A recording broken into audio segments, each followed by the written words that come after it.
Hello? All right. Okay, so welcome to Drupal 8 deployment and continuous integration. Today I'll talk about continuous integration and why should you care about it at all. And I'll try to take a look about what do we have in Drupal 8 and what tools will help us there. So my name is Amin, and I'm the CTO at. Okay, I think I should stand here. I'm the CTO at Anolim. We're a Swiss-based company, and we do business-to-business mobile web solutions and enterprise Drupal. We also recently launched something new, which is called Safe Swiss Cloud, and it provides developers with virtual data center capabilities. But I will talk a little bit about that later. So there's three things that I will cover in this talk. First is why should you care about continuous integration? The second thing is I'm going to share some of the tools and practices that we've used to achieve some of the goals that we had, and I will also review how Drupal 8 is going to help us and be a better tool for continuous integration. All right, so why do we bother with continuous integration at all?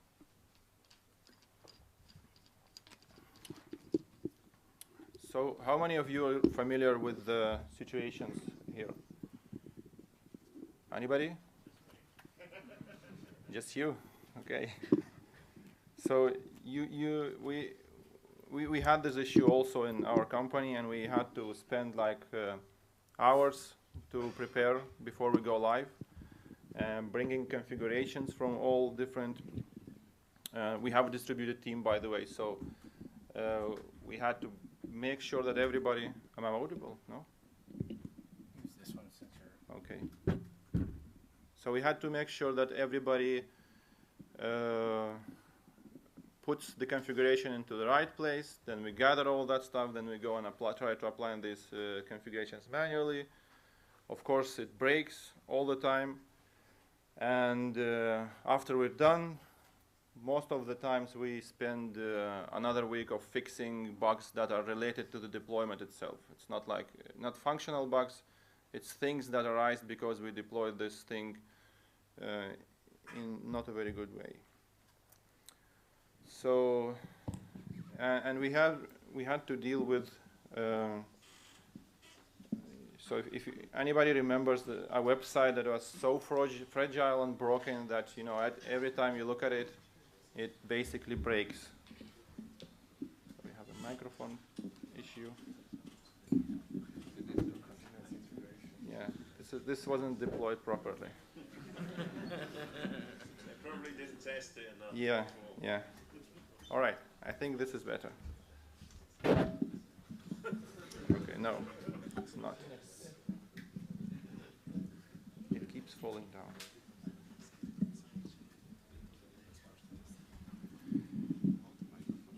Anyway, so some of the sites are so complex, and you have too much.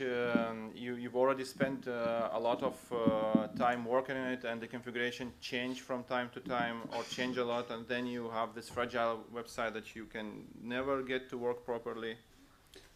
And then there's this when you try to integrate. Basically, the whole integration hell doors open. Anybody have this situation? Nice scene, right?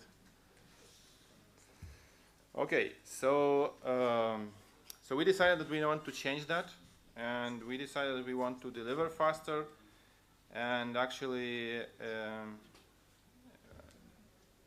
increase our quality. So not only not one of these, but do both at the same time. we wanted to spend more time developing functionality for our clients, not working on bug fixing. And especially bugs that shows up only because you integrate the sites into a live environment or because you're doing some deployment. And of course, we wanted to get a happy client, and we wanted the team to stay relaxed and be happy and not always trying to do bug fixes and stress out. So how did we do it? So the first important thing that you absolutely need to do is, and this is basically trivial, you need to maintain a code repository. And there's no other way you can go around this. If your code is somewhere where you don't trust the place where the code is, then you're basically not set up. And you need one important thing is that you need to have a branching model.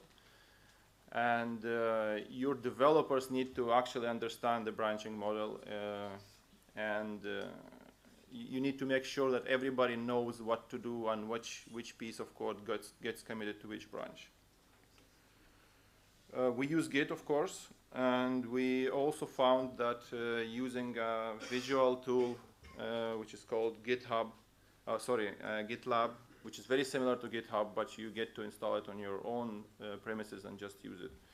It's pretty useful and provides some, at least you can share links of commits and so on. And by having this branching model also, you can the collaboration of the team will improve because they all know what they are doing. There's no code that goes to live or is submitted without any good reason. All right, so the second important thing, and this is also very important, is automating the build. And what do we mean by build?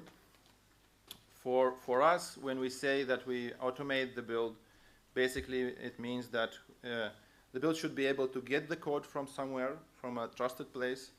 Then you can do some checks on the code, run some tests, like unit tests or whatever. Then you use a database with proper data, and then you maybe do a couple of things like revert the features of Drupal or do things, and at the end you need to have a working Drupal site. So that's what we call a build.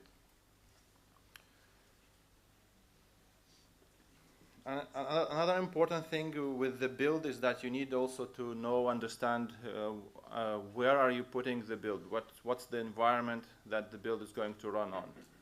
So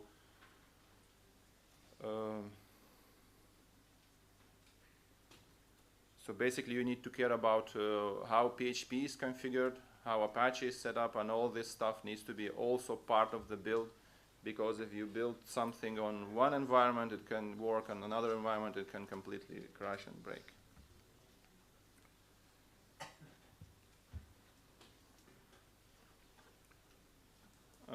Then we have, what we've done is that we've done our daily development and integration into a live-like environment. And this is also very important. You shouldn't be deploying or integrating into an environment that is completely different than the live, because after that obviously you'll get into troubles.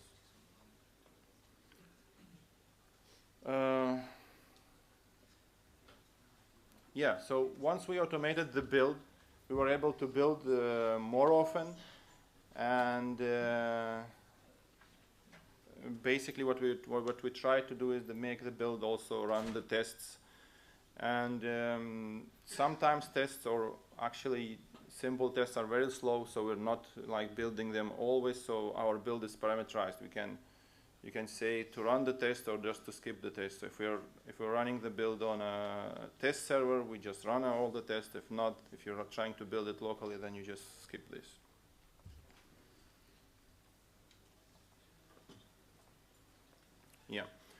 And after, and it's also important to run your test on a clone of production.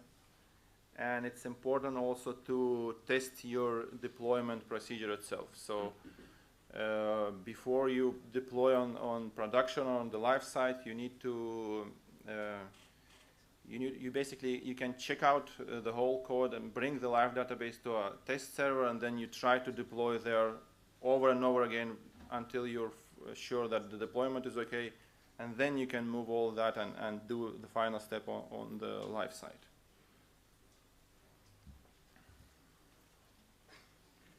Yeah, so that's automate deployment, and basically you need to, it's always good to be sure before you go to the live environment, you need to practice it over and over on a staging server, which is basically a clone of the live environment. Another thing here is that we automated all our migrations, or any, it depends on the project, but if you have any migrations or any content that needs to move from one structure to another structure, you should also do this all automatically, and never let anybody go to the live environment and actually do some clicks in order for some things to work, because this is basically a potential cause of issues. So yeah, our results, what we've achieved is now we are doing one-click deployment. You only need to run one script, and the site is can be both built and deployed to the live environment.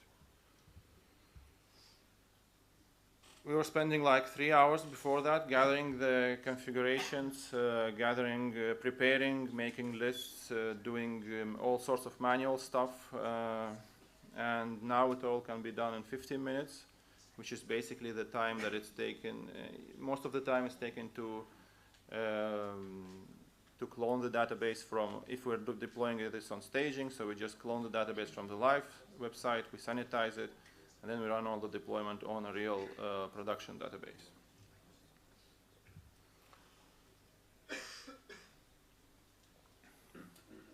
Yeah, so after that, after we've done all that, and because we were able to always test the deployments and the builds over and over again, once we say that the thing is ready or the website is ready to go live, we barely have any maintenance and or any kind of bugs that the client discovers,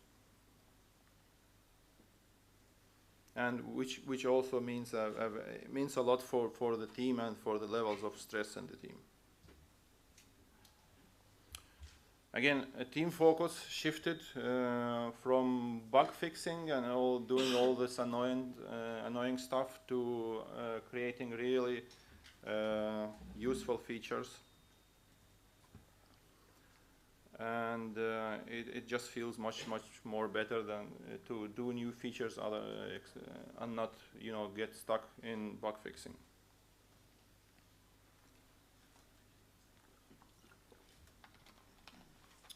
So that was continuous integration and why you should use it, and some of the results that we achieved. Now I want to talk about some of the tools and the practices that we use and how we actually achieved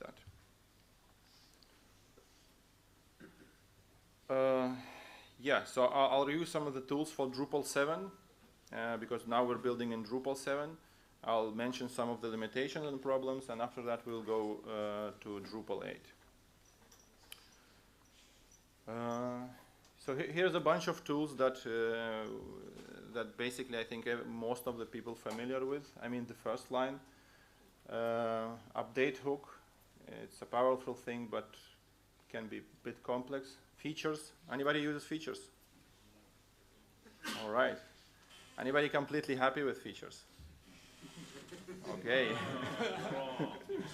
All right. Features is a very great module, and it's I think it goes like to 90% of the configuration management thing, maybe 95, but it still have its limitations, and some of the limitations are, for example, you need to have exportables. Your module needs to have exportables in order to make it work with features. and basically features was built to distribute features, not to manage configuration or not to deploy sites. Feature have 5 or 10 things, and now the client want to edit or make changes on the live site with a feature, and all these 5 things become always bound in the same feature. So what we do is we unlink things from feature, like we remove stuff from it, and then we can export it back, or we can just continue working with only the things that we do need to change. And this unlink functionality is available in a module called feature tools.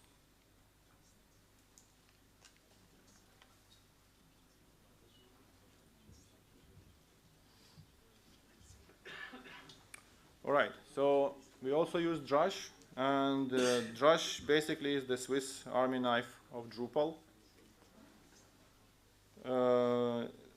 The important thing with Drush is that you can really do a lot of automation just by putting a couple of Drush commands into a shell script. So here are a couple of commands that we use, and yeah, so Drush can enable, disable modules and features, which is probably everybody familiar with. Put the site on maintenance or set variables, which is also very useful if you want to set a variable, then unset it during the deployment or do some more complex logic with it. Very neat feature is the synchronizing the data and sanitizing it. So you can get the database, sync the database from production server. Sorry. And if you use this sanitize switch, it will go and basically anonymize all user data on your database. And this is basically done to prevent spamming your clients or whatever, you know, emails or that in the database you have. It just anonymizes everything. You can always sync files from the production side, which we also found very important. You do need the staging side or even the development side to always look the same as the live side. Then you can evaluate code with Drush. So basically, this is also very useful. You can just write some Drupal code within after Drush EV, and then it will get executed. And in the same way, you can execute SQL queries. And of course, you can extend Drush and write just about any complex functionality or any complex PHP logic that you need. A good example here is, for example, if you need to do some migrations in your website, you can really control that very well with a custom Drush command, where you go and you change some structures or move some content, and it will be part of the deploy.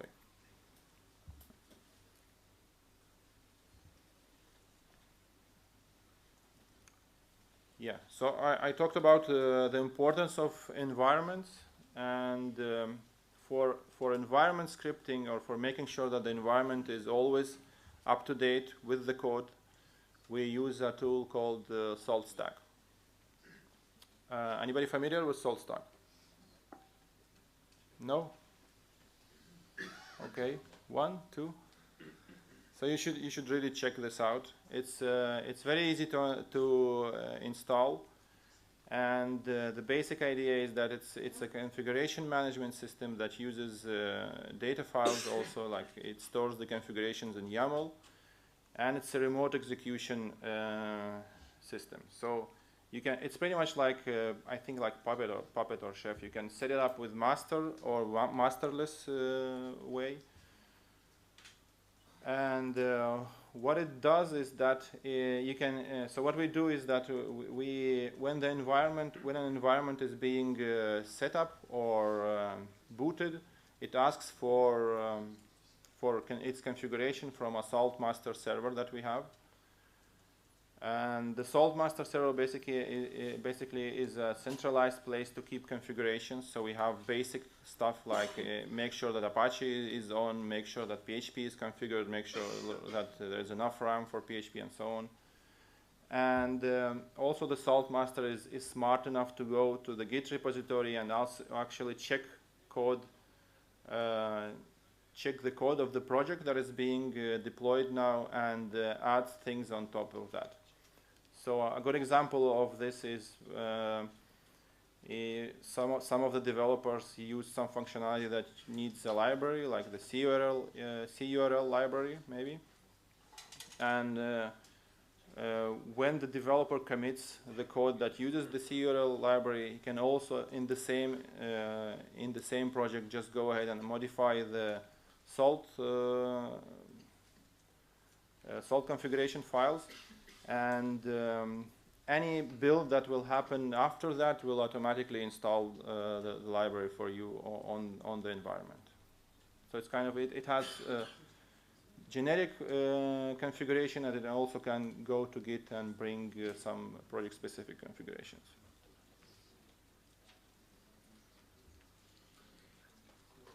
Yeah, and Saltmaster can also push configurations to already running environments. So you can basically go ahead and push some new things to your production or staging environments.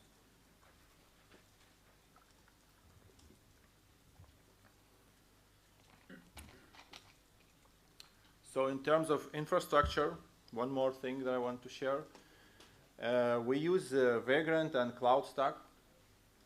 And basically what we do is that we use Vagrant to make sure that all development happens on similar boxes. Anybody familiar with Vagrant? All right, cool. So we basically have images that we pre-built, and then the same image is used to fire up Vagrant boxes. And we use this image also on a cloud infrastructure that we built based on CloudStack. And this infrastructure basically is where we have a development integration server, we have the staging and production. So the same basic image is used. After that, as I just mentioned, the Salt Master goes and makes sure that the environment is completely ready by checking Git if it needs to install any extra stuff on the environment. And yeah, and only after that with Drupal we start building Drupal on top of that.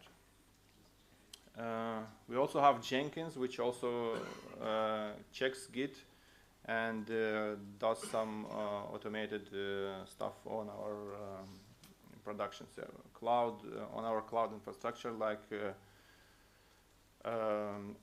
checking out the code to dev, always running tests on staging, and so on. And it gets some report and report back. Yeah, and so the infrastructure that we've built actually is quite good, and we are trying now. We are selling this, or we're providing this infrastructure as a service. So if you're interested, go and check it out.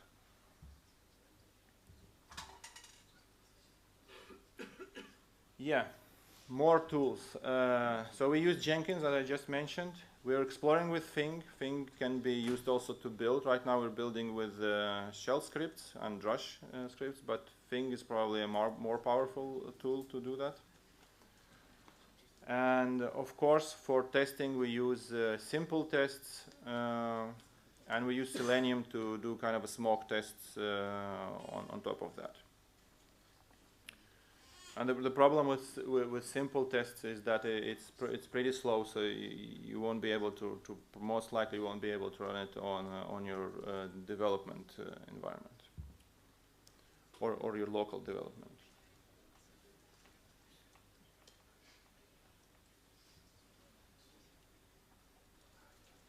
Yeah. So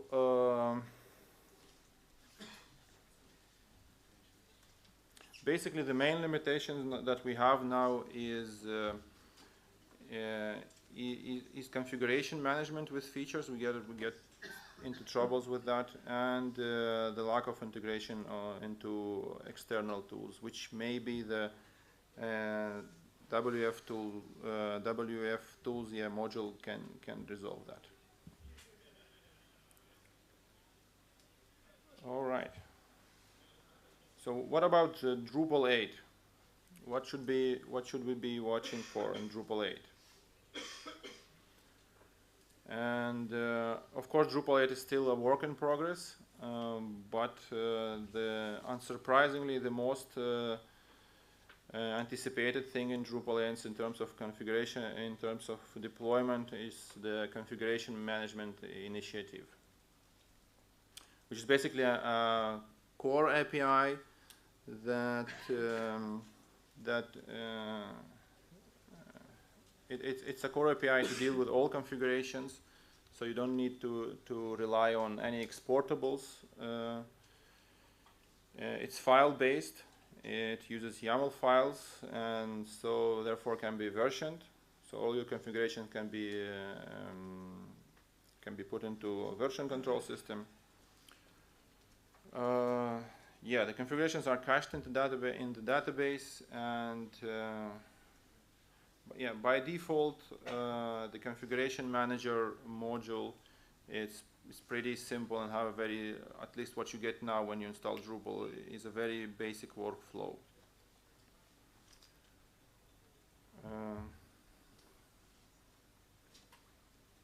So this is an example of a workflow. Again, we have kind of the same as the features. We have the database. We have an active directory and a staging directory, and both these directories actually reside in a subdirectory of files.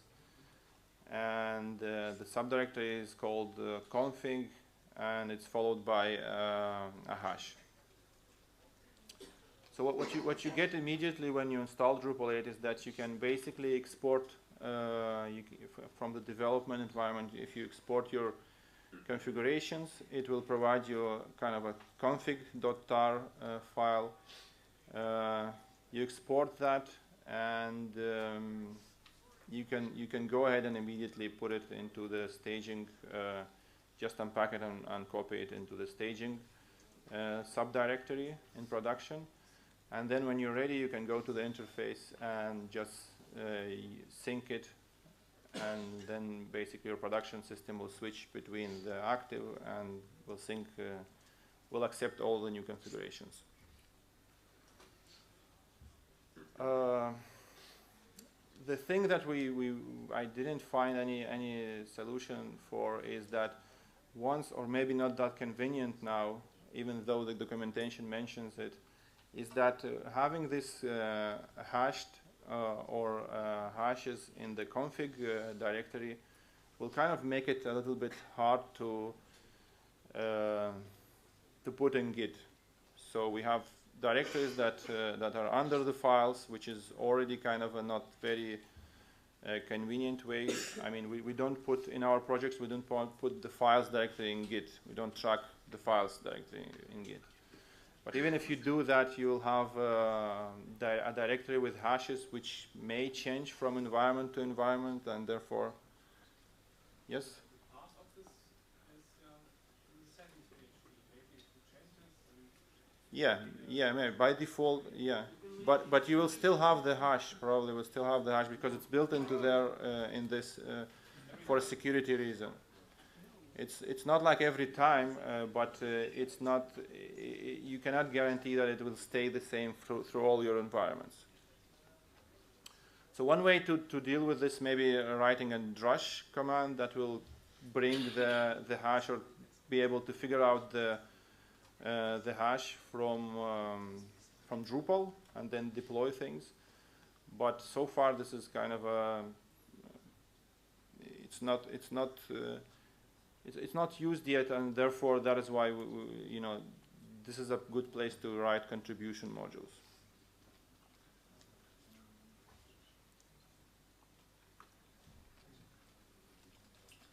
Yeah.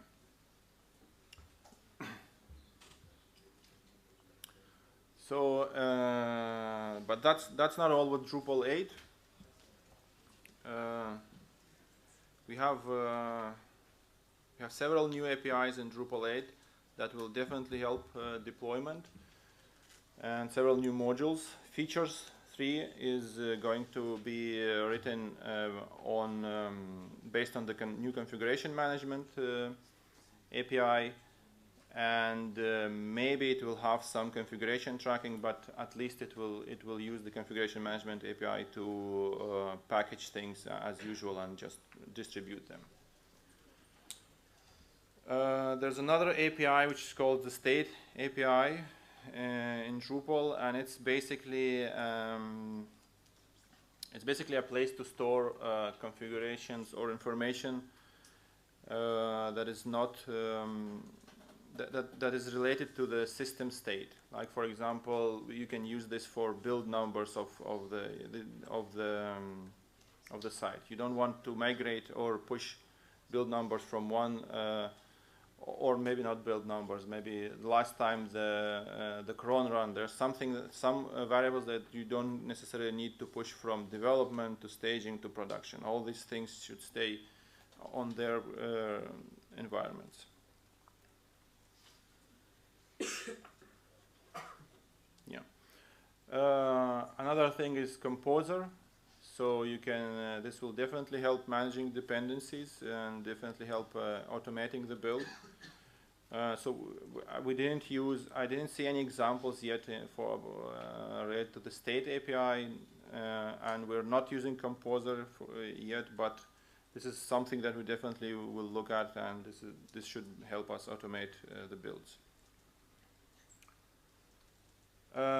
Yeah, one more major thing in Drupal 8 is the shift from simple test to PHP unit, and basically this means that we can write more faster unit tests and probably benefit for test-driven development practices, because if you're building tests and they are very slow, it's not going to work for you if you're trying to do test-driven development. You need to write your test, write some code, and then always try to make your code pass this test. And we get coverage reports also with PHP unit.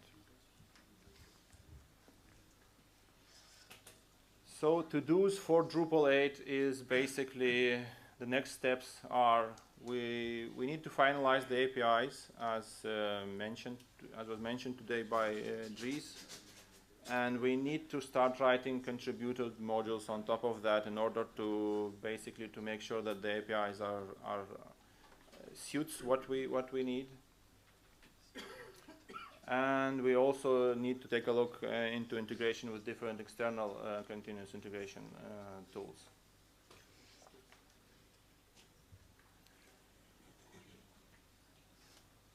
So, conclusion, I hope everybody will go and do some continuous integration.